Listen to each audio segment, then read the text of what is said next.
Assalamualaikum warahmatullahi wabarakatuh. Perkenalkan, nama saya Muhammad Abes Arbela, NPM 2305160315. Pada kesempatan kali ini, saya akan mempresentasikan topik yang sangat fundamental dalam dunia bisnis modern, yaitu sistem informasi manajemen dalam proses bisnis. Mata kuliah Sistem Informasi Manajemen. Kita akan melihat bagaimana sistem informasi manajemen atau SIM berperan di berbagai departemen. Berikut adalah agenda pembahasan kita hari ini. Kita akan mulai dengan 4 pilar utama pada sistem informasi manajemen fungsional. Yang pertama tuh ada SIM pemasaran, kedua ada SIM SDM, ketiga ada SIM akuntansi, dan keempat ada SIM keuangan. Dan yang paling penting di akhir nanti nih, kita akan membahas bagaimana keempat sistem informasi ini saling berhubungan dan terintegrasi untuk menjalankan proses bisnis. Sebagai pendahuluan, kita semua tahu bahwa perkembangan teknologi informasi berjalan sangat pesat. Hal ini membawa perubahan besar dalam dunia bisnis. Saat ini, hampir semua organisasi memanfaatkan sistem informasi manajemen. Tujuannya adalah agar manajer bisa mendapatkan informasi yang akurat dan relevan untuk mengambil keputusan. Informasi ini dibutuhkan di semua bidang, seperti pemasaran untuk memahami pasar dan pesaing, di SDM untuk mengelola data karyawan, dari rekrutmen hingga evaluasi kinerja, di akuntansi sebagai fondasi untuk mencatat transaksi dan membuat laporan keuangan. Dan di keuangan yang fungsinya lebih luas, yaitu mengelola, menganalisis, dan merencanakan anggaran serta investasi perusahaan. Baik, mari kita masuk ke pilar pertama, yaitu sistem informasi pemasaran. Sederhananya nih, adalah sistem ini yang fokus pada pengumpulan, pengolahan, analisis, dan penyajian data yang terkait aktivitas pemasaran. Ada 3 fungsi utama yang didukung: analisis pasar, perencanaan strategi, dan pelaksanaan kegiatan pemasaran. Dengan sistem ini, perusahaan bisa melakukan segmentasi pasar dengan lebih tepat dan memprediksi tren permintaan. Informasi dari SIM pemasaran ini juga sangat penting bagi departemen lain seperti keuangan dan produksi, karena terkait erat dengan perencanaan penjualan dan pendapatan. Ada beberapa jenis SIM pemasaran. 2 yang pertama berfokus pada sumber data, yaitu 1. Sistem catatan internal. Ini adalah sistem yang mengumpulkan data dari dalam perusahaan, contohnya laporan penjualan harian, data stok barang, dan data keuangan internal. Kedua, sistem intelijen pemasaran. Ini adalah kebalikannya, yaitu sistem yang mengumpulkan informasi dari luar perusahaan atau lingkungan eksternal, contohnya data pesaing, tren pasar, kebijakan pemerintah, atau analisis media sosial. Ya, tujuannya agar perusahaan bisa mengantisipasi perubahan pasar. Jenis-jenis sistem informasi pemasaran yang selanjutnya ada yang berfokus pada analisis, yaitu seperti sistem riset pemasaran. Yaitu sistem ini digunakan untuk menjawab pertanyaan spesifik terkait pasar, misalnya apa selera konsumen saat ini.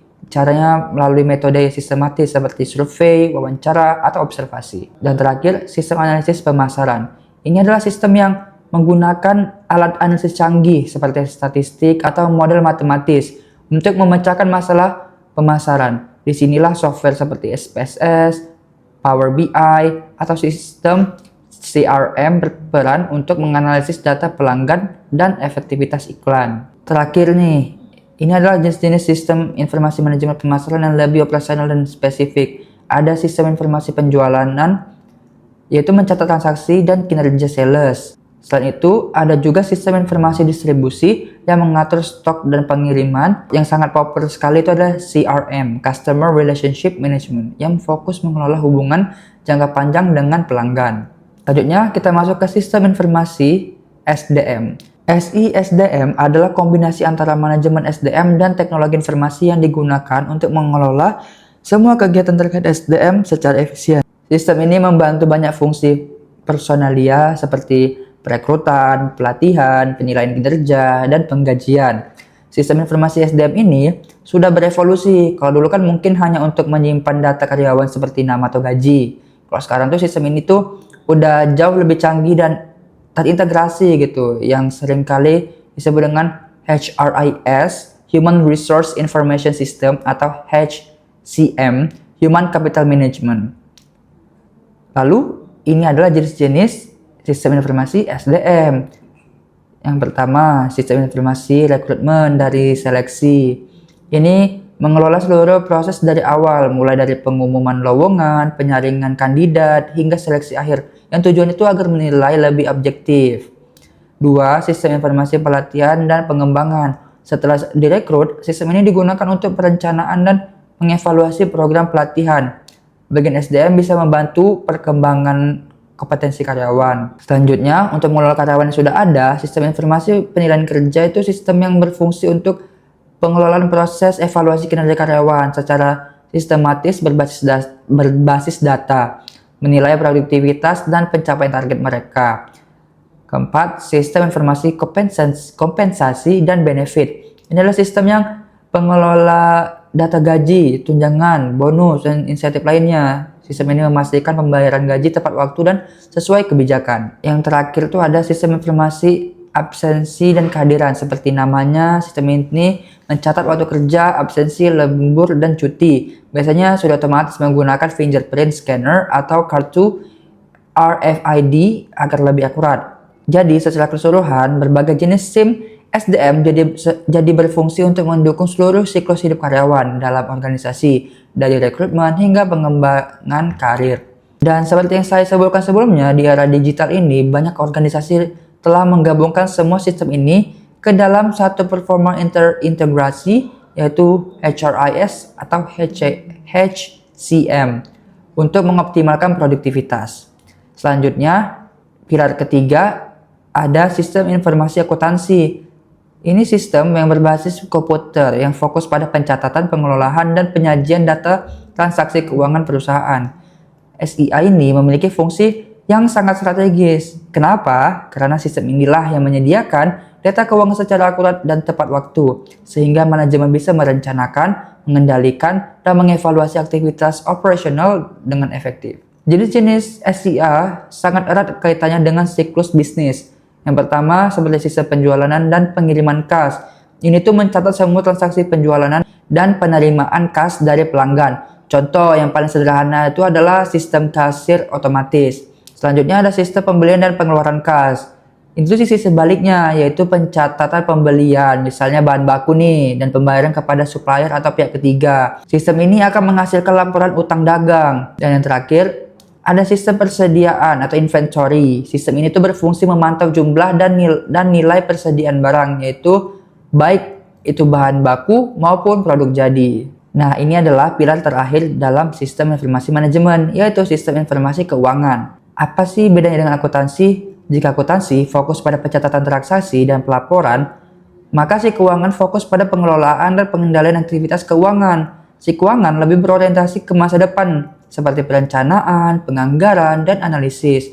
Ya, tujuannya adalah memberikan gambaran penyeluruhan tentang kondisi finansial perusahaan agar manajemen dapat menentukan strategi pendanaan dan investasi yang tepat. Sistem informasi keuangan itu ada beberapa jenis, yaitu sistem penganggaran atau budgeting, mengatur proses penyusunan anggaran dan evaluasinya. Kedua, sistem akuntansi keuangan. Ini mencakup sistem dari SIA tadi untuk menghasilkan laporan. Sistem manajemen kas, ini sangat penting nih untuk memantau arus kas masuk dan keluar, tujuannya untuk menjaga likuiditas perusahaan. Sistem analisis keuangan, menganalisis kinerja keuangan menggunakan rasio, tren, dan proyeksi laba. Kelima, sistem manajemen investasi, digunakan untuk mengelola investasi dan pinjaman perusahaan. Lalu, hubungannya pemasaran dan SDM itu apa ya? Baik, sekarang kita masuk ke bagian terakhir nih. Dan yang paling penting, hubungan antar sistem. Pertama, hubungan antara pemasaran dan SDM. Ini adalah hubungan yang dua arah. SDM tuh ke pemasaran tuh menyediakan data kinerja dan kemampuan karyawan, sehingga manajer pemasaran bisa menggunakan data ini untuk menempatkan staf yang tepat di divisi penjualan atau promosi. Pemasaran ke SDM tuh sebaliknya, hasil dari kegiatan pemasaran. Misalnya kita kan masukkan produk baru nih, menjadi dasar bagi departemen SDM untuk menentukan kebutuhan rekrutmen atau pelatihan tambahan. Terus hubungannya pemasaran dan akuntansi atau keuangan itu apa? Pemasaran dan keuangan, informasi dari SIM pemasaran seperti data keuangan dan biaya promosi itu digunakan oleh bagian keuangan untuk menyusun laporan laba rugi. Lalu keuangan ke pemasaran sebaliknya, data dari SIM keuangan tadi, yaitu anggaran, memberi batasan mengenai kemampuan perusahaan dalam mendanai kegiatan pemasaran atau promosi. Jadi, tim pemasaran tidak bisa bakar uang sembarangan. Terakhir, hubungan antara SDM dengan akuntansi dan keuangan. Ini adalah hubungan yang paling jelas dan paling erat, terutama dalam aspek penggajian nih. SDM ke keuangan itu tuh seperti data kehadiran, absensi, dan kinerja karyawan yang dikelola oleh SIM, SDM, menjadi input utama bagi SIM keuangan atau akuntansi. Data ini digunakan untuk perhitungan gaji pajak dan laporan biaya operasional. Sederhananya nih, SIM SDM menyediakan informasi tentang manusia dan kinerjanya, sementara SIM keuangan dan akuntansi mengelolanya menjadi informasi keuangan atau biaya agar pengelolaan sumber daya berjalan efisien dan akurat. Demikian presentasi saya mengenai peran sistem informasi manajemen dalam berbagai proses bisnis. Kesimpulan yang bisa kita ambil itu, SIM pemasaran, SDM, akuntansi, dan keuangan bukanlah sistem yang berdiri sendiri. Mereka semua saling terintegrasi dan bergantung satu sama lain untuk memastikan perusahaan dapat berjalan secara efisien dan mengambil keputusan yang tepat berdasarkan data. Terima kasih atas perhatiannya. Saya akhiri. Wassalamualaikum warahmatullahi wabarakatuh.